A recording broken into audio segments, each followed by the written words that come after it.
ပါရှင်အခုရှင်းပြပေးသွားမှာကတော့ညီမတို့ Evodesk software company ကထုတ်တဲ့ EDU Pro software လေးအကြောင်းရှင်းပြပေးသွားမှာဖြစ်ပါတယ်။ညီမတို့ software ကိုစပြီးသုံးမယ်ဆိုလို့ရှိရင် user email နဲ့ password နဲ့ user ရိုက်ထည့်ပြီးတော့မှ login ဝင်ပေးရမှာဖြစ်ပါတယ်။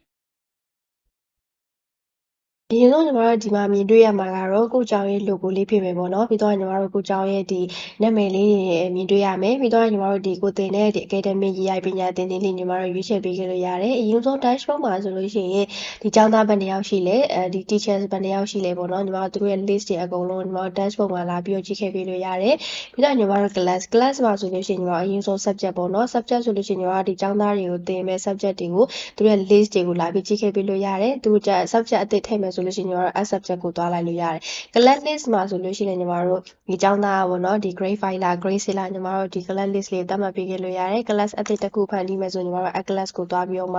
ှဒီပေါ့နော် class က name သွားလို့ရှိရင် class က code တွေညီမတို့ထည့်ခဲ့ပေးလို့ရပါတယ်ဒါပေမဲ့ညီမတို့ဒီ student စာလေးရှိရပေါ့နော် student မှာဆိုလို့ရှိရင်ညီမတို့ဒီ student list မှာဆိုလို့ရှိရင်ကိုကျောင်းမှာလာပြီးတော့ကျောင်းလာအပ်တဲ့ဒီကျောင်းသားတွေရဲ့ information တွေဖြည့်ခဲ့ပေးလို့ရတယ်ကျောင်းသားတွေရဲ့ခုံနံပါတ်တွေပြီးတော့လို့ရှိရင်သူကဖေးအတက်ကျောင်းသားလေးပေါ့နော်သူရဲ့ကြီး gender လေးတွေသူ blood type ပြီးသူ nationality ညီမတို့ရွေးခဲ့ပြီးတော့မှ information တွေဖြည့်ခဲ့ပေးလို့ရတယ်သူဘေးလေးမှာကျောင်းလာအပ်တာလေး register လေးညီမတို့သတ်မှတ်ပေးခဲ့လို့ရတယ်ပေါ့နော်ပြီးတော့အဲ့ဒီကျောင်းသားရဲ့ parent information လေးဖြည့်သွင်းပြီးတော့မှညီမတို့ကျောင်းသားရဲ့ information တွေကို create လုပ်ခဲ့ပေးလို့ရပါတယ်ဒါညီမတို့ဒီ section list မှာဆိုလို့ရှိရင်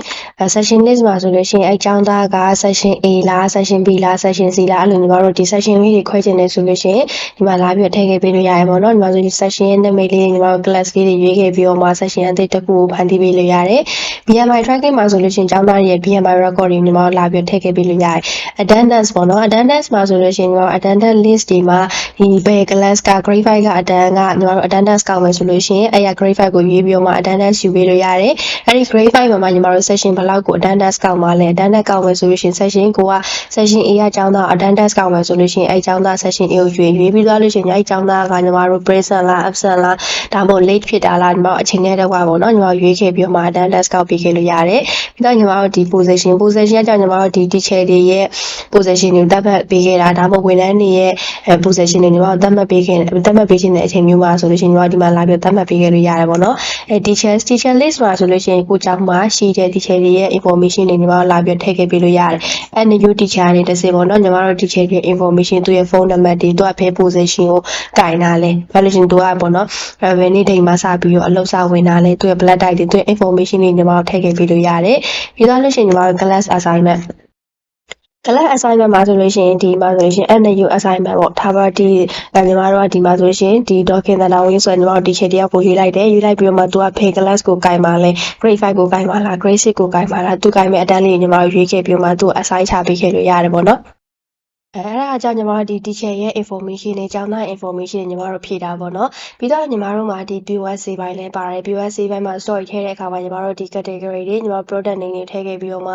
product တွေ create လုပ်ပေးခဲ့လို့ရတယ်ပြီးတော့လို့ရှိရင်ညီမတို့ဒီကျောင်းသားတွေကိုရောင်းချတဲ့ app တွေဒီစာအုပ်တွေပဲဖြစ်ဖြစ်ခဲတံတွေပဲဖြစ်ဖြစ်ပေါ့နော်ညီမတို့ဒီ POS ခိုင်တစ်စင်သွားလိုက်လို့ရတယ်ပြီးတော့ညီမတို့ဒီ payment method မှာဆိုလို့ရှိရင်ညီမတို့ဒီ wave နဲ့ရှင်းမှာလား gateway နဲ့ရှင်းမှာလားညီမတို့ payment method ကိုညီမတို့ကိုယ်စိတ်ကြိုက်ပြန်ပြီးတော့ modify လုပ်လို့ရတယ်ပြန်ပြီးတော့ payment method ကလေးအသစ်ထည့်ခဲ့ပေးလို့ရတယ်ပေါ့နော်ပြီးတော့ညီမတို့ host ကကြောင့်ညီမတို့ဒီအဆောင်စီမံခန့်ခွဲတဲ့အပိုင်းတွေအတွက်ညီမတို့သုံးတယ်ညီမဆိုလို့ရှိရင်အဆောင်အသစ်တစ်ခုထည့်မယ်ဆိုလို့ရှိရင် host တွေနဲ့သွားပြီးတော့အဆောင်ရဲ့နာမည်လေးတွေညီမအဆောင်ရဲ့ address လေးထည့်ခဲ့ပြီးတော့မှအဆောင်အသစ်တစ်ခုဖန်တီးခဲ့လို့ရတယ်ပေါ့နော်ပြီးတော့လို့ရှိရင်ညီမတို့ teacher assignment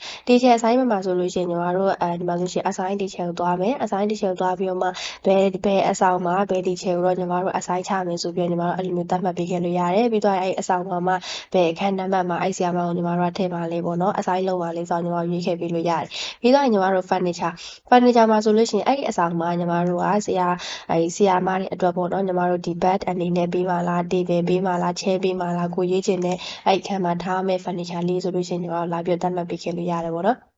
ပြီးတော့ညီမတို့ fees ပေါ့ fee မှာဆိုလို့ရှိရင်ညီမတို့ဒီ student fees teacher fees တွေဆိုပြီးရှိရပေါ့နော်အဲ့မှာဆိုလို့ရှိရင်ညီမတို့ဒီ student fee မှာဆိုလို့ရှိရင်ညီမတို့ဒီ registration fee တွေရှိရ laboratory fee တွေရှိရပေါ့ဒီမှာဆိုရှင်အဲ့ student fee ပေးမယ်ဆိုရင်ညီမတို့ assign fee သွားမယ်ဒီကျောင်းသားတယောက်ပေါ့ဒါပေါ်တော့ညီမတို့ဒီမောင်ကျော်ဆိုတဲ့ကျောင်းသားတယောက်ကညီမတို့သူက tuition fee ပေးမှာလား registration fee ပေးမှာလားသူပေးမဲ့ညီမတို့ fee type ကိုရွေးပြီးလို့ရှိရင်ညီမတို့ amount တွေထည့်ပြီးမှဒီ fee type လေးညီမတို့သတ်မှတ်ပေးခဲ့လို့ရတယ်ပြီးတော့ညီမတို့ teacher fee သတ်မှတ်ပေးခဲ့လို့ရတယ်သူက fee type က လည်းညီမတို့ဒီမှာပေါ့နော်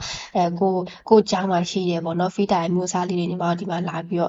သတ်မှတ်ပေးခဲ့လို့ရတယ်ပေါ့နော်ပြီးတော့ညီမတို့ဒီ salary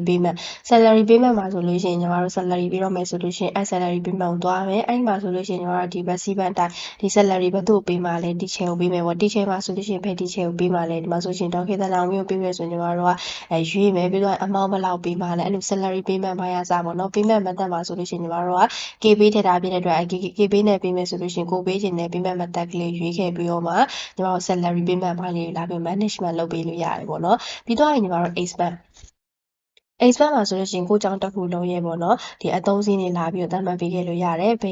ဘယ်ကောင်ညီမတို့ဘယ်ဟာနဲ့ဘာကြောင့်သုံးပါလဲပေါ့နော်တော့ဘာကြောင့်သုံးပါလဲပြီးတော့လို့ရှိရင်ညီမတို့ဒီမှာဆိုလို့ရှိရင်တိုက်ကလေးရွေးခဲ့ပြီးလို့ရတယ်ဒါမှမဟုတ်ကြောင်းအသုံးစည်းလားဝန်ထမ်းတွေလာစားပေးရလားအဲ့လိုပုံစံမျိုးလေးညီမတို့ expense လေးလာပြီးတော့တတ်မှတ်ပေးခဲ့လို့ရတယ်ပြီးတော့ရင် staff မှာကျတော့ညီမတို့ဒီကိုကြောင့်မှာရှိတယ်ပေါ့နော်ဒီ housekeeping ပဲဖြစ်ဖြစ်အဲ့လိုပုံစံမျိုးလေးဝန်ထမ်းလေးတတ်မှတ်ပေးခြင်းတဲ့အချိန်မျိုးပါဆိုလို့ရှိရင်တတ်မှတ်ပေးလို့ရတယ်ပေါ့နော်အဲ့မှာဆိုညီမတို့ဒီ staff information တွေလေးနဲ့သူရဲ့နာမည်လေးတွေ position လေးတွေရွေးခဲ့ပြီးတော့မှ staff information တွေပြီးအဲ့ဒီ staff ကိုမှညီမတို့ဒီဘယ်လောက်လစာပေးမလဲဆိုတာလေးညီမတို့သတ်မှတ်ပေးခဲ့လို့ရတယ်ဒါညီမတို့ employee ကကြတော့ညီမတို့ဒီကျောင်းမှာရှိရဲ့ဒီ employee လေးအသစ်လေးသတ်မှတ်ပေးခဲ့ခြင်းတဲ့အချိန်မျိုးမှာဆိုလို့ရှိရင် employee information တယောက်ချင်းစီကိုလာပြီးဖြည့်ခဲ့ပေးလို့ရတယ်ပေါ့နော်ပြီးတော့ညီမတို့ transport မှာဆိုလို့ရှိရင်ဒီကျောင်းသားတွေအတွက်ပေါ့နော်ကလေးတွေအတွက်ညီမတို့ဒီ bus ကားစီစဉ်တဲ့အခါမှာဆိုလို့ရှိရင် round လေးသတ်မှတ်လို့ရတယ် round မှာဆိုလို့ရှိရင် round လေးမှာဆိုလို့ရှိရင်ဘယ်ကနေဘယ်ကိုသွားမလဲပေါ့ညီမတို့အမှလာပြီးသတ်မှတ်ပေးခဲ့လို့ရတယ်ပြီးလို့ရှိရင်ညီမတို့bus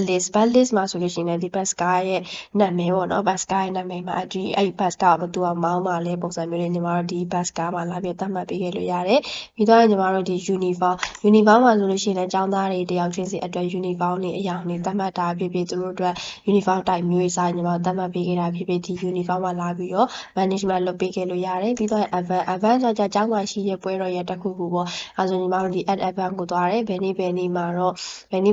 advance တစ်ခုပွဲကျင်းပမယ်ကိုကျင်းပမယ် event title လေးညီမတို့သတ်မှတ်ပေးခဲ့လို့ရတယ်။ဒါရင်ညီမတို့ user မှာဆိုလို့ရှိရင်ညီမတို့ဒီ software ကိုသုံးမဲ့ user တွေလာပြီးသတ်မှတ်ပေးခဲ့လို့ရတယ်။ NAU user မှာဆိုလို့ရှိရင်ဒီ software ကိုသုံးမဲ့သူရဲ့ဒီနာမည်လေးတွေညီမတို့ email တွေ password တွေညီမတို့ထည့်ခဲ့ပြီးတော့မှ user account တွေညီမတို့ create လုပ်ပေးခဲ့လို့ရပါတယ်။အဲ့မှာဆိုလို့ရှိရင်ညီမတို့ဒီ rule and permission ပေါ့နော် user တယောက်ချင်းစီအတွက်ညီမတို့က permission လေးတွေကိုသူနဲ့သက်ဆိုင်တဲ့ permission လေးတွေလည်းကန့်ပေးခဲ့လို့ရတယ်။ကိုကဒီ super admin နဲ့ပတ်သက်ပြီးတော့ပေါ့နော် rule လေးတွေကိုပြန်ပြီး edit လုပ်ချင်တာဖြစ်ဖြစ်ဒါမှမဟုတ် rule အသစ်ဖန်တီးချင်တယ်ဆိုလို့ရှိရင်လည်း create new rule ပေါ့ create new rule မှာညီမတို့သူတို့ကိုပေးသုံးချင်တဲ့အပိုင်းလေးတွေအမှန်ချစ်ခဲ့ပြီးတော့မှ permission လေးတွေကန့်ပေးခဲ့လို့ရပါတယ်။နောက်တစ်ခုကညီမတို့ teacher report မှာဆိုလို့ရှိရင်ညီမတို့ဒီ NAU teacher report သွားမယ်teacher report မှာဆိုလို့ရှိရင်ဘယ် teacher ကဒေါက်ခင်သန္တာဝင်းကတော့ subject ဘယ်ဘာသာသင်ပါလဲမြန်မာကိုသင်ပါလားမြန်မာကိုသင်မယ်ဆိုလို့ရှိရင်အဲ့မြန်မာမှာအခန်းဘယ်လောက်ကိုသင်ပါလဲအဲ့လိုပုံစံမျိုးတွေညီမတို့လက်ချလေးသတ်မှတ်ပေးခဲ့လို့ရပါတယ်ပြီးတော့ညီမတို့ဒီ report ဆိုတာလေးရှိသေးတယ် report ကကြတော့ညီမတို့ဒီအကုန်လုံးရဲ့အနှစ်ချုပ်ဖြစ်တဲ့ကျောင်းသားရဲ့ list တွေရောညီမတို့ teacher ရဲ့ list တွေပြီးတော့လို့ရှိရင်ညီမတို့ဒီ salary ပိုင်းနဲ့ပတ်သက်ပြီးသူတို့ရဲ့အကုန်လုံး list တွေပေါ့နော်ပြီးတော့ညီမတို့ဒီ balance sheet ကကြညီမတို့ဒီအကုန်လုံးဒီကျောင်းတစ်ခုလုံးရဲ့ income ကိုပြီးတော့လို့ရှိရင်ညီမတို့အသုံးစရိတ် expense တွေရောပြီးတော့လို့ရှိရင်ညီမတို့ဒီတကယ်မြတ်တဲ့ပေါ့နော် net profit တွေညီမတို့အကုန်လုံး balance sheet မှာလာပြီးတော့ကြည့်ပေးခဲ့လို့ရပါတယ်နောက်တစ်ပိုင်းကကြညီမတို့ setting ပိုင်းမှာဆိုလို့ရှိရင်ညီမတို့ဒီမှာပေါ်ခြင်းနဲ့ဒီကို school ရဲ့ပေါ့နော်ညီမတို့ကျောင်းရဲ့နာမည်လေးတွေ email တွေပြီးတော့ညီမတို့ဖုန်းနံပါတ်ကလေးတွေကိုကျောင်းရဲ့ logo လေးတွေလာပြီးတော့ညီမတို့ setting ထဲမှာချိန်ပေးခဲ့လို့ရတယ်ပြီးတော့ညီမတို့ဒီ academic year သတ်မှတ်ချင်တာဖြစ်ဖြစ် academic year list ဆိုတာလေးရှိရပေါ့နော်အဲ့မှာညီမတို့ဒီကိုသင်မဲ့ပညာသင်နှစ်တွေကိုညီမတို့လာပြီးသတ်မှတ်ပေးခဲ့လို့ရတယ်ပြီးတော့ညီမတို့ database backup ကကြာညီမတို့ data တွေကိုသူကပေါ့နော်ဘယ်နေ့ဘယ်ချိန်က data တွေကိုညီမ backup လုပ်ချင်လဲအကယ် backup ယူရဲဆိုညီမတို့ create backup ကိုသွားမယ် create backup ကိုသွားပြီးညီမတို့ကကိုယ့်ရဲ့ backup ယူချင်တဲ့အခါမျိုးမှာဆိုလို့ရှိရင်ဒီ file လေးနဲ့ပြန်ပြီးတော့ backup လေး download ရတယ်ပေါ့နော်ပြီးတော့ညီမတို့ပြန်ပြီးတော့ backup တွေ delete လုပ်ချင်တာဖြစ်ဖြစ်အဲ့လိုပုံစံမျိုးလေးသုံးလို့ရတယ်